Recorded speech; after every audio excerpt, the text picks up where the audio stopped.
Estamos en Cápsulas por la Democracia. ¿Estás lista para iniciar? Sí, muchísimas gracias. Perfecto.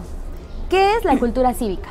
Bueno, la cultura cívica o la cultura democrática es un conjunto de valores que permiten tener ciertas actitudes y comportamientos hacia un sistema democrático, es decir, que de alguna manera se respeten las leyes, que tengamos una convivencia pacífica, en donde podamos dialogar y vivir de manera tolerante entre nosotros, y también exigir que se respete de alguna manera las leyes y los compromisos institucionales y los derechos humanos.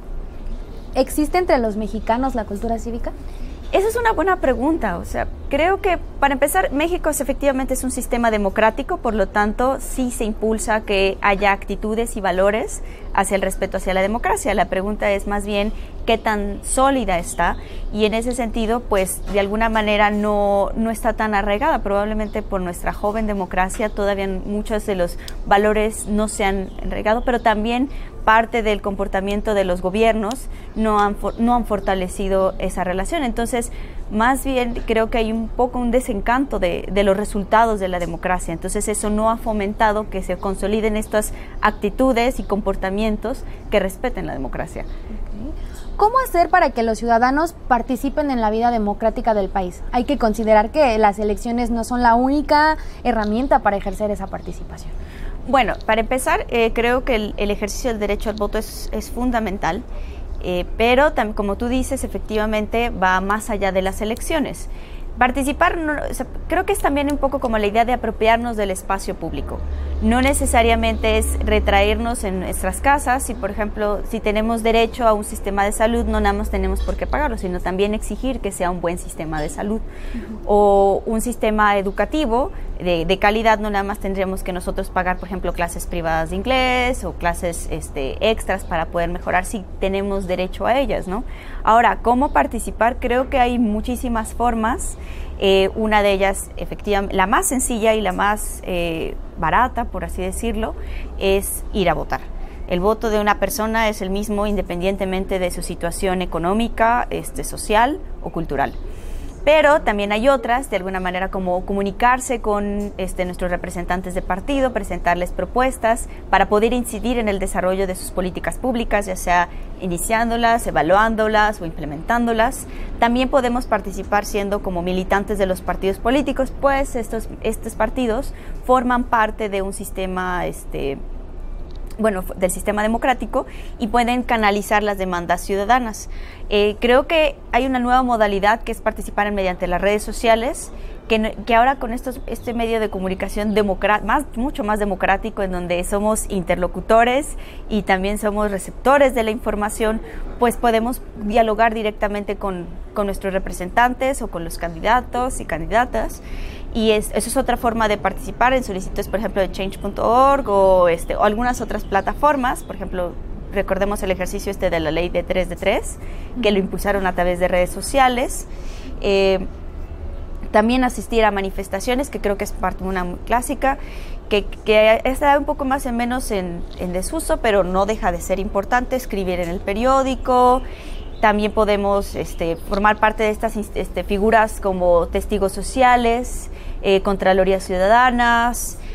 Creo que hay muchos espacios institucionales, pero la cosa es que creo que necesitamos aprovecharlas. La pregunta siempre es cómo. A lo mejor necesitamos una mayor difusión por parte de estas plataformas, pero por parte del INE también tenemos una propuesta que es el desarrollo de la Estrategia Nacional de Cultura Cívica, en la cual decimos de que la gente tiene que apropiarse justo del espacio público para que sean ellos quienes exijan el cumplimiento de las leyes, que de alguna manera que las y los candidatos que se vuelven representantes cumplan con lo pactado y mejorar de alguna manera la situación. En este sentido, el INE no está buscando desarrollar competencias per se, sino a favorecer las condiciones, y eso el INE está más bien invitando a las instituciones públicas a que sean mucho más abiertas, a que estén dispuestas al diálogo, a que ofrezcan información de calidad y que acepten que van a ser susceptibles a la exigencia por parte de los ciudadanos, ¿no?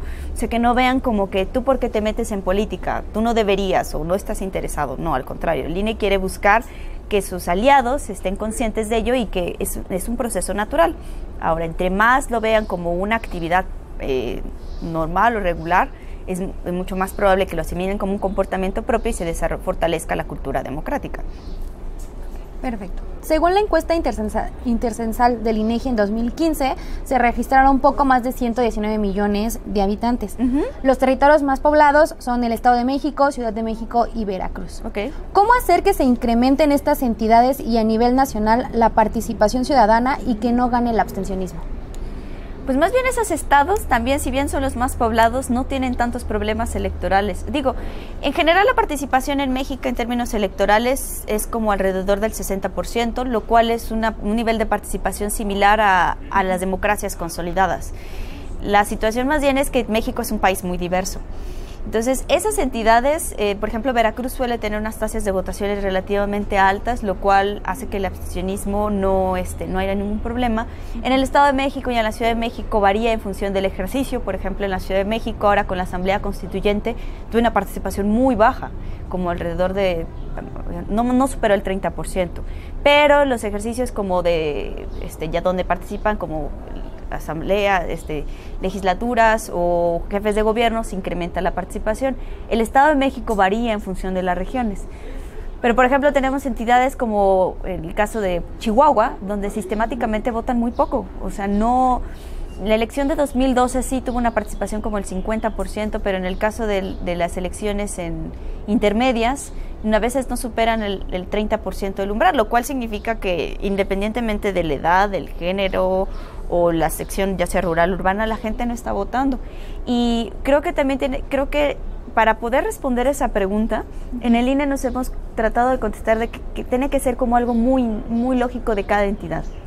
Por ejemplo, en el caso de las entidades como del norte, donde tienen un mayor nivel de abstencionismo, también tienen unas dinámicas migratorias mucho más fuertes que en el caso, por ejemplo, de la Ciudad de México, que es más bien receptora de esa migración interna. Pero hay otras entidades en donde se ve más marcado en función de género, por ejemplo, Guanajuato, donde los hombres votan mucho menos que las mujeres, o en el caso de Chihuahua, donde hasta los jóvenes, de Yucatán, donde los jóvenes votan muchísimo. Y es una entidad que suele tener mucho mayor compromiso de ir a votar. Entonces, creo que, y además hay que considerar esto, el no ir a votar también, o sea, si bien el ejercicio del derecho al voto es una obligación, en el caso mexicano se maneja más como un derecho porque no hay una sanción. Entonces, lo que queremos es que la gente vaya a votar, que entienda que es un ejercicio para poder incidir en el desarrollo de gobiernos, que esos gobiernos van a generar sus políticas públicas de acuerdo a lo que habían prometido en campañas, o sea, por ese lado. Pero también si no van a votar, también tienen el derecho de no hacerlo. Lo que no queremos es que de alguna manera la gente no tome una decisión basada o tome una decisión basada como en prejuicios, o que diga que no sirve, que las instituciones no están respondiendo, porque creemos, bueno, por lo menos en el PAR, por parte del INE, que hay un trabajo institucional detrás para garantizar ese derecho. Entonces, incluso si no van a votar, tiene que estar informado. Creo que eso es muy importante. Bueno, el informe País dice que el 70% de la población no está de acuerdo en que los políticos se preocupen en gente como ellos. ¿Cómo podemos revertir esta situación? Bueno, como parte de la estrategia de la Encívica, lo que se propone es también que participen los partidos políticos y que difundan que esta situación no es real. O sea, cada partido político tiene una plataforma que es importante que las y los ciudadanos la consulten para que puedan ver cuál es su visión que tienen cada uno de ellos. Pero creo que el problema de la confianza en México va más allá incluso de los políticos. Alrededor del 75% de la gente no confía ni siquiera en el vecino. O sea, eso es un problema más grave, que lo cual regresa un poco a lo que decía de la apropiación del espacio público. Más bien la gente se está retrayendo de ella y trata de resolver con sus propios medios. Una de las conclusiones del informe País era de que la ciudadanía en México se caracteriza por estar desvinculada, desinformada y eso hace que no generen suficientes vínculos y crean que la gente no se importa por los demás, pero también desconfían de lo que pueden hacer. Entonces, lo que creo que es muy importante tratar de difundir efectivamente qué es lo que están haciendo, que todos nos hagamos lo que nos corresponde, o sea, desde los partidos políticos que tengan sus representantes, y no nada más ellos, sino también la nueva figura de los candidatos independientes, que las autoridades electorales cumplan con la organización de las elecciones, que sean seguras y confiables, y los gobiernos que lleguen también tienen que de alguna manera cumplir con su parte. Eso va a generar mucho más confianza en dichas instituciones, en lugar de que si actuamos de una manera y no lo hacemos, pues obviamente va a generar desconfianza. Pero también por parte de los ciudadanos, pues dar un poco como exigir, no retraernos y decir que estamos solos, sino más bien ir a buscar esos espacios para que efectivamente seamos nosotros ya como ciudadanos y ciudadanas, quienes aprobemos el espacio público. Entonces, yo creo que para poder combatir la percepción de que no nos toman en cuenta también es que nosotros participemos, no quedarnos atrás. Sé que para algunos sectores es más costoso que otros. Para alguien que tiene bajos recursos, pues es mucho, invertir tiempo es más complicado que alguien que tiene cosas más resueltas. Pero creo que ahora, por ejemplo, en el uso de las redes sociales, es mucho más fácil emitir opiniones y comunicarse con las autoridades que antes, que es mandar una carta o tocar puertas, estar en vivo, ¿no? Creo que ahora hay mayores mecanismos para que sean más fácil. Perfecto. Pues eso sería todo. Muchísimas gracias por participar en esta iniciativa que es Voto Informado. Gracias. Hasta luego.